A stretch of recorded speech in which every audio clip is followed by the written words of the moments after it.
Hello, and welcome back to my channel. I am so happy to see you, as today we have another true crime ASMR video for you to enjoy. Today we will be breaking down the life and murders committed by Rosemary West.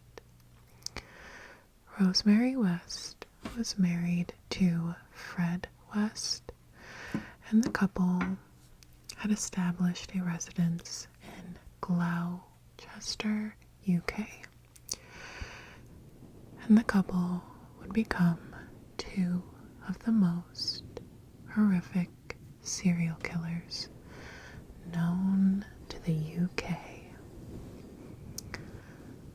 The couple was responsible for the dismemberment and murder of women and young girls, including two members of their own family. So, as always, I will be adding this video to my true crime ASMR series playlist. And this is where you can find past and future videos in this series. If you have any suggestions for future video topics, please let me know in the comments below. Now, let's get into it. Rosemary, or Rose, Letts was born in Devon, UK on November 29th, 1953.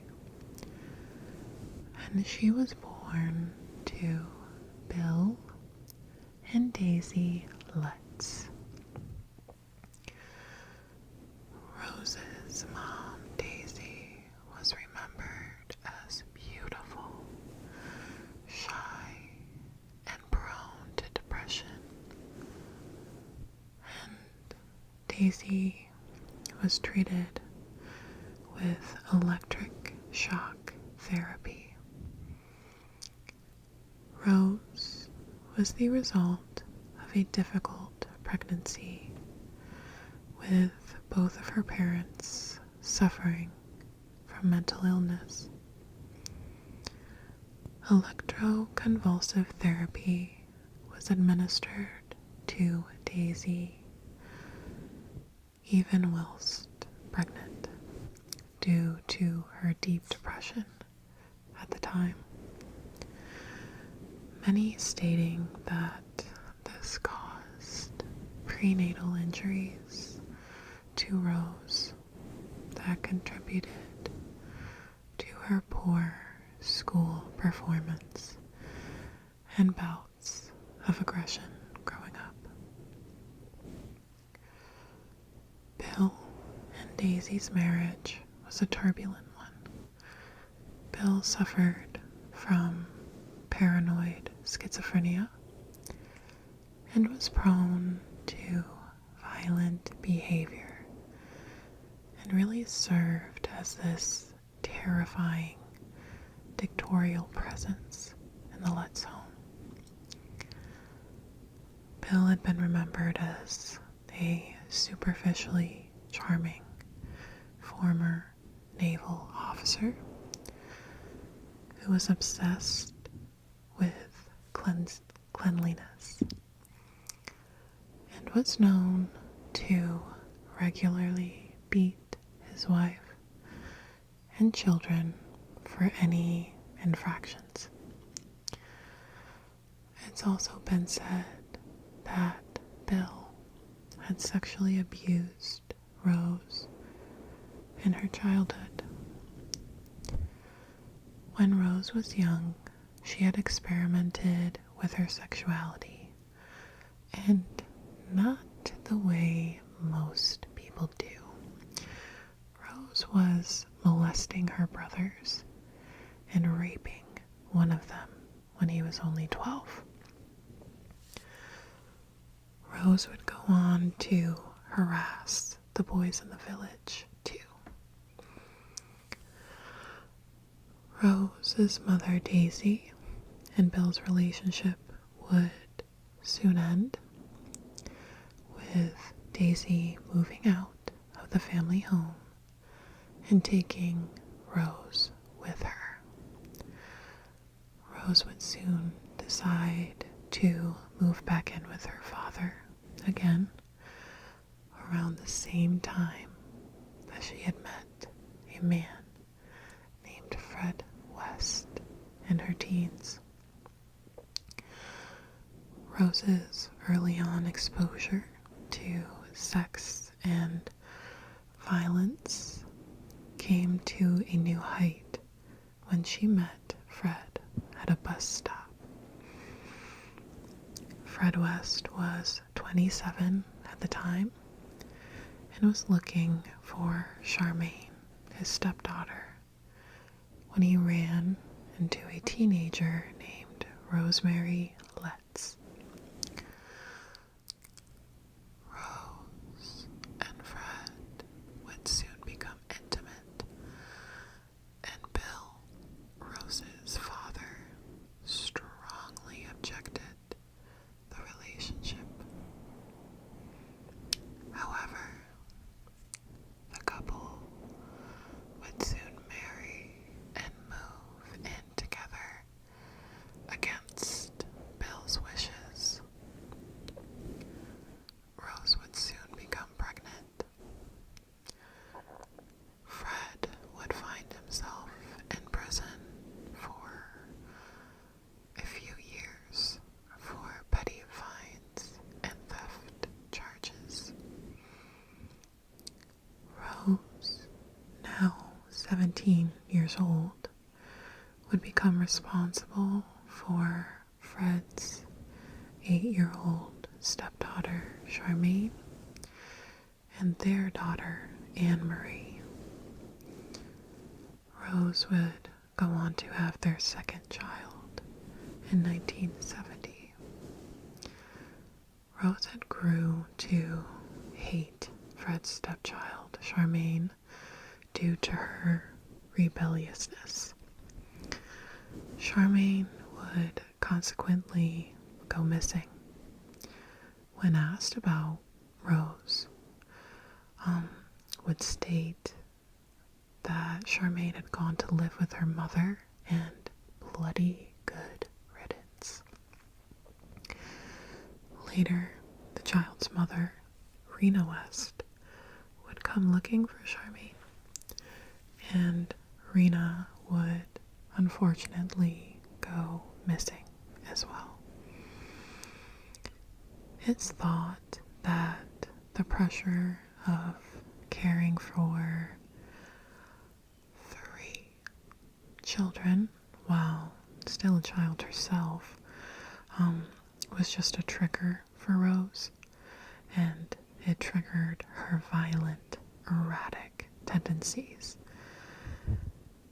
And it is believed that she murdered 8-year-old Charmaine. She was Fred West's eldest child,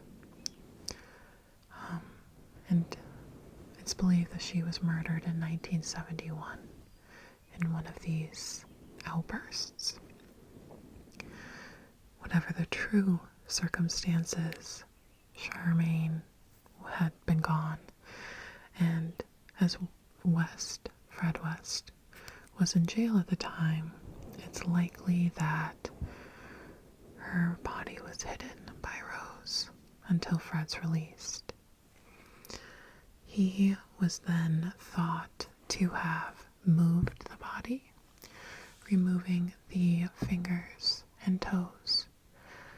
When Fred's first wife, Rena, came in search of her daughter, it is believed that she was too strangled to dismembered and had her fingers and toes removed. While Fred was in jail, Rose had begun doing sex work in their home. When Fred got out of prison, the sex work would continue, and Fred would oblige in watching. During Rose's time as a prostitute, Fred was committing acts of bondage and violent sex acts on underage girls. Their cellar of their home at the time at 25 Cromwell Street was known as a torture chamber, and his daughter Anne-Marie became one of its first occupants, and she was subjected to a horrifically brutal rape by her father, while her stepmother held her down. This would go on to be a regular occurrence, and the child was threatened with beatings if she told anyone about it. From inside their modest, semi-detached home on 25 Cromwell Street in Gloucester, England, the Wests began a sadistic killing spree. They opened their home to boarders and offered rides to vulnerable young women that were alone on the streets of Gloucester. Once in their home, these women would likely never leave again.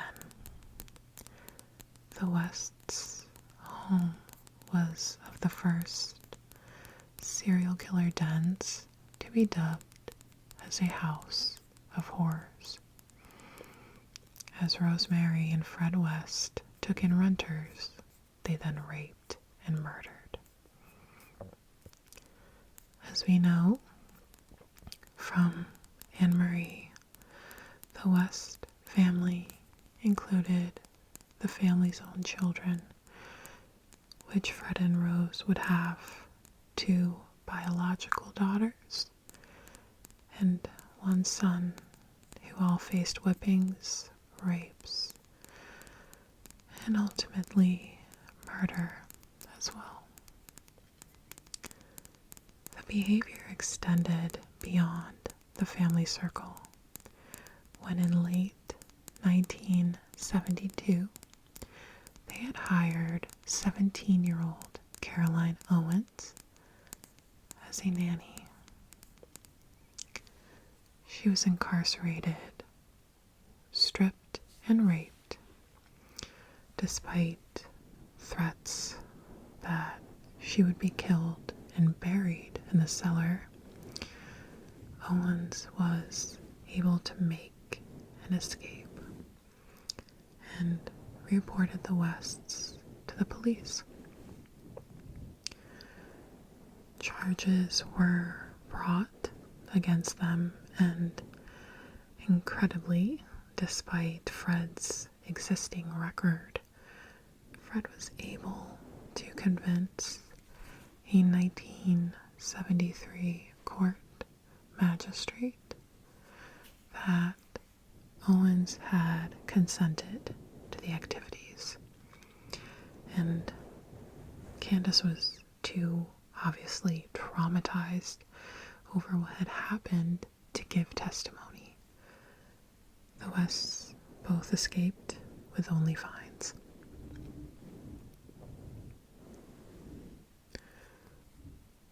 Over the next several years, Linda Go, Lucy Partington, Juanita Mott, Therese Siegenthaler, Allison Chambers, Shirley Robinson, and 15-year-old schoolgirls Carol Ann Cooper and Shirley Hubbard all became victims of the Wests. After brutal sexual attacks, all were murdered, dismembered, and buried in the cellar under 25 Cromwell Street. Rose had several more children, and daughter Louise was born in 1978. Not all of Rose's children were believed to be fathered by Fred. Barry would join the brood in 1980, with Rosemary Jr. following in 1982, and Luciana in 1983. The children were aware to some extent of the activities in the house, but Fred and Rose exercised really strict control over them.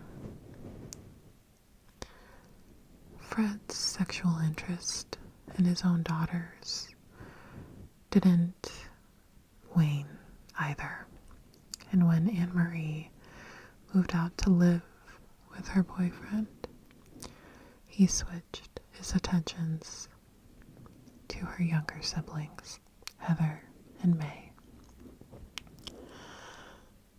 Heather resisted his attentions, and in 1987 told a friend about the goings-on in her household.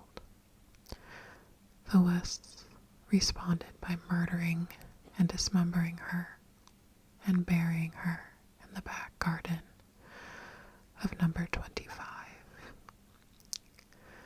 This is where their own son, Heather's own brother, was forced to assist with digging the hole. May, one of the daughters, recalled the shame and disgust she felt while handling the books and bookings of the clients of her mother's sex work. Fred's daughter, Anne-Marie, stated that people may say I am lucky to have survived, but I wish I had died. I can still taste the fear, still feel the pain. It's like going back to being a child again. Anne-Marie would later testify to the brutality of the West household once her parents were caught. Both May and Anne-Marie were repeatedly raped by their father, who paid West for sex, and their uncle. Anne-Marie even became pregnant and infected with STDs by her father as a young teen. Once Anne-Marie had interfered with a fight between Rose and Fred responded by kicking her in the face with steel-toed boots. Rose was delighted at the act and stated, "That will teach you to try and be so cocky."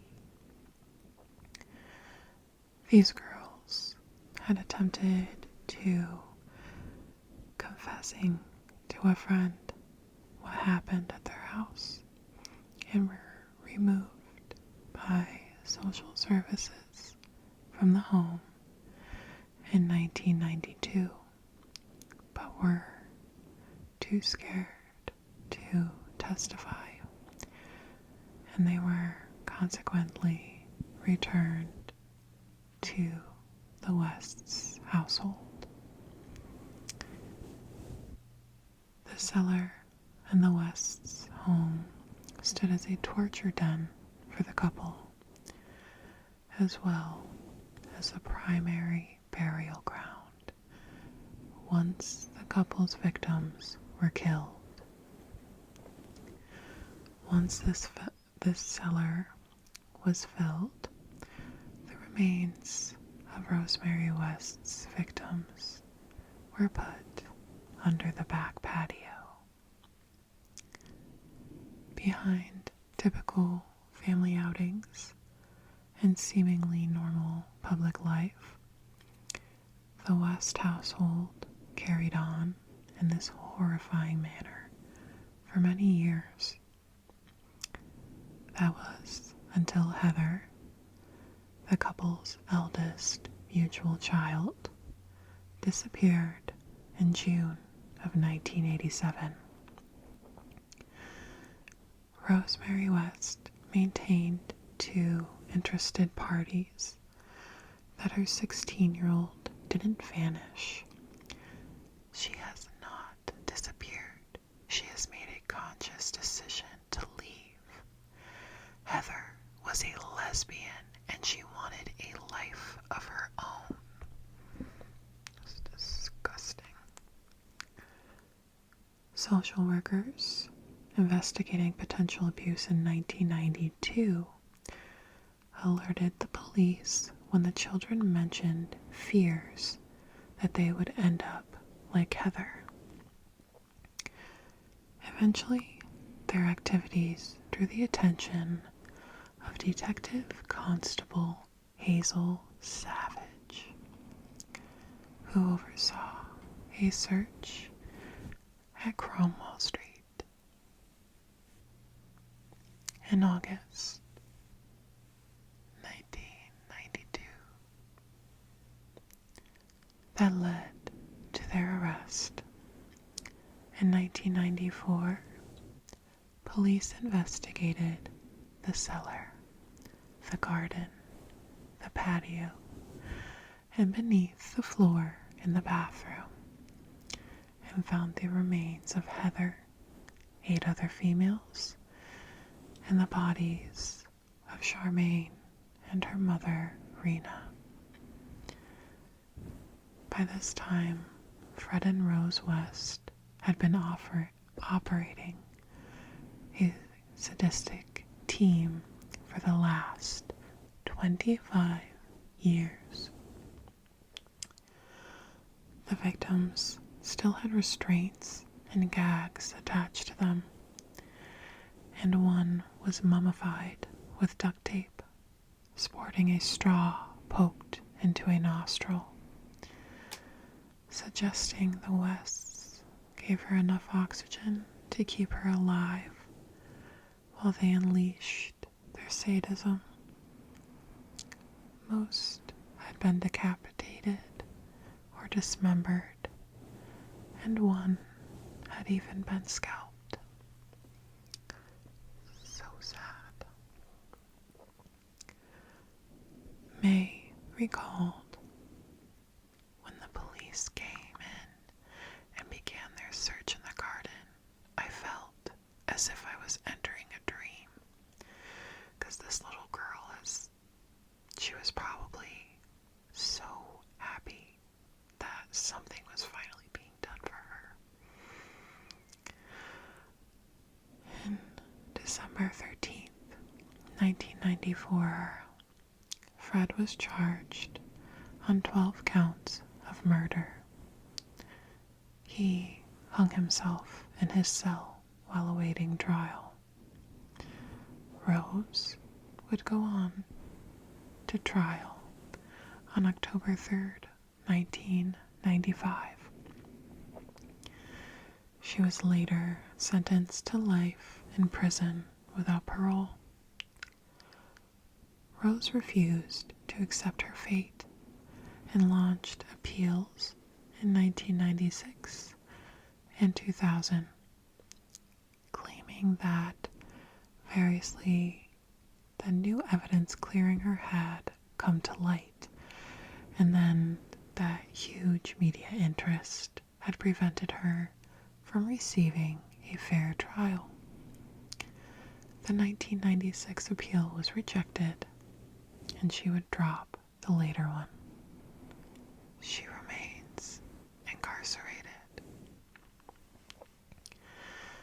The West's home at 25 Cromwell Street, or the House of Horrors, as it was dubbed by the media, was razed to the ground in October 1996, and its place is a pathway that leads to the town's center.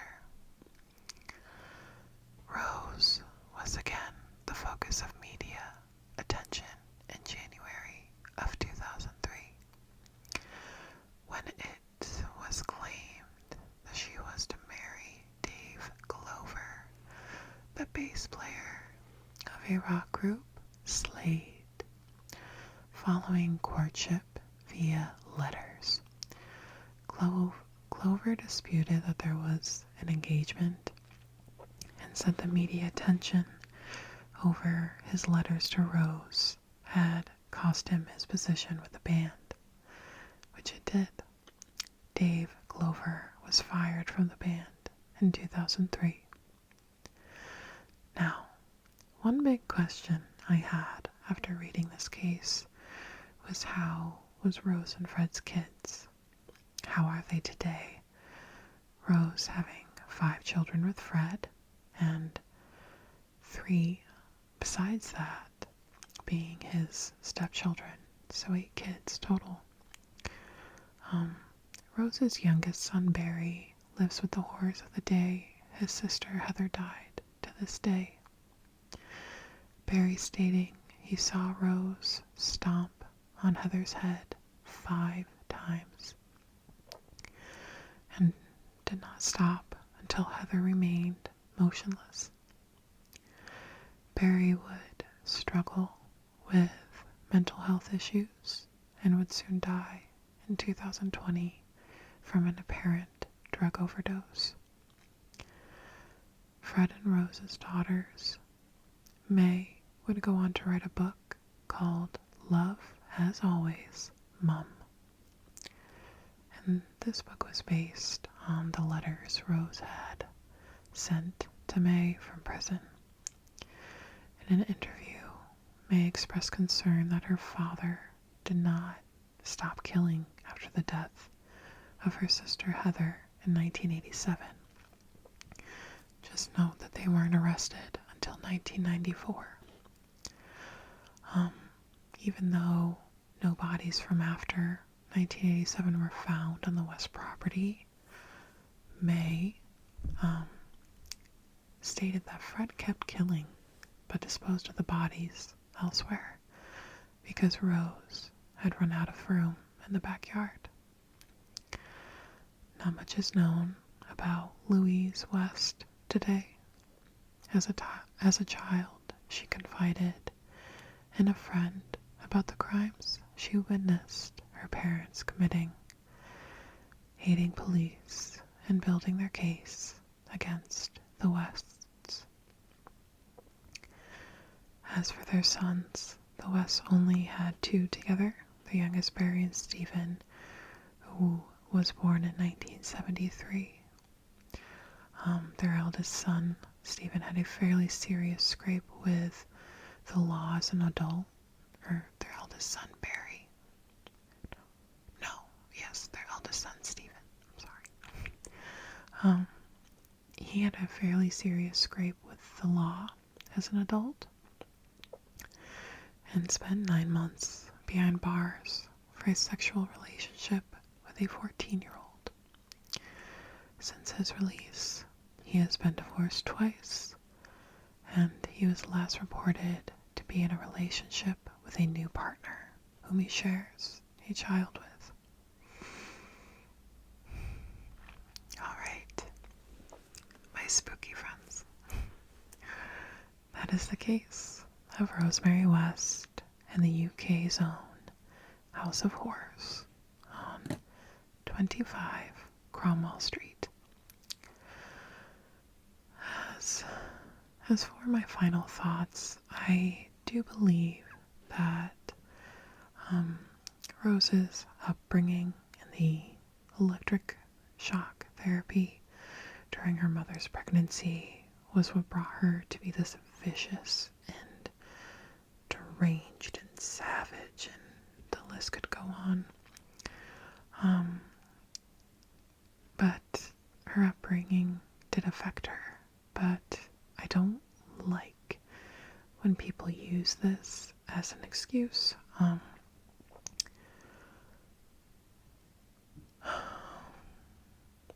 met people personally that have been raped and traumatized, and they chose to be good, loving people despite that. Mental issues or not, I feel like it is ultimately your decision to be a good person or not. And Rose had the mental capacity to understand right from wrong, and how she cannot see herself in these little girls that are turning to her for motherly affection. I just think this was pure evil, and the fact she sends these sweet little letters to her daughters from prison now, like she didn't scar them with horrors for the rest of their lives.